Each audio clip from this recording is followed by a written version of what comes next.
Bonjour tout le monde. Mon nom est Marc-André Sirard. Je suis professeur au département des sciences animales de l'Université Laval.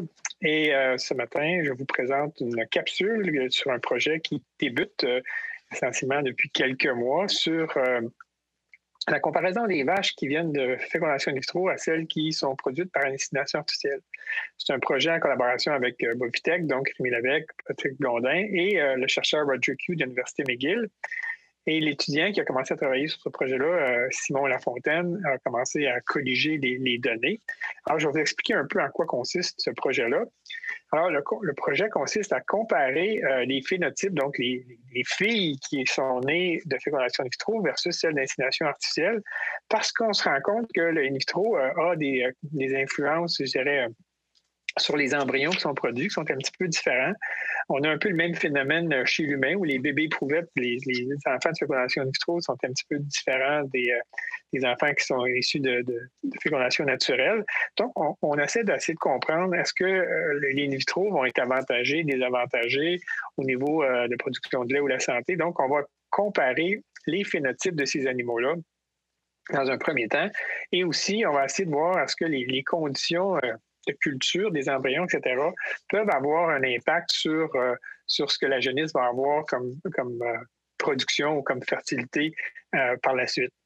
Alors, si on regarde un peu il n'y a pas grand-chose à publier. Il y a une étude qui a été publiée en Floride qui montre que les in vitro sexés particulièrement, donc ont une production de lait qui est un petit peu plus faible, de 400 kilos sur la 305 jours au complet, sur une lactation complète. Et ça, c'est les sexés. Les in vitro non sexés, il y a aussi quelque chose qui est différent. Donc, il y a une question vraiment importante à résoudre pour les producteurs. Dans quelle mesure l'in vitro peut avoir un impact à moyen ou à long terme sur les animaux.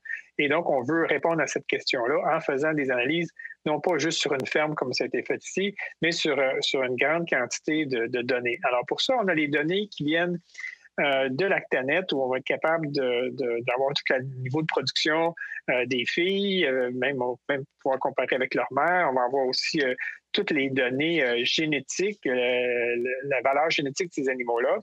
Aussi, nous a fourni tous les numéros de vaches qu'on soit capable de connecter, je dirais, les animaux produits chez Bovitech et les animaux dans les banques de données de Valacta. Le but étant d'analyser le lien, donc de créer des comparables.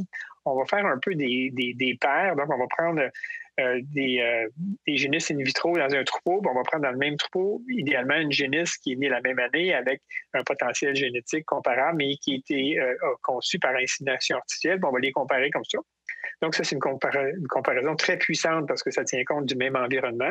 Mais on va aussi comparer les in vitro à tout le reste de la population pour des valeurs génétiques semblables, de façon à arriver avec beaucoup plus d'informations précises dans quelle mesure les in vitro sont meilleures, égales ou moins bonnes en production, en fertilité et en santé que les animaux qui ont été conçus par insémination artificielle.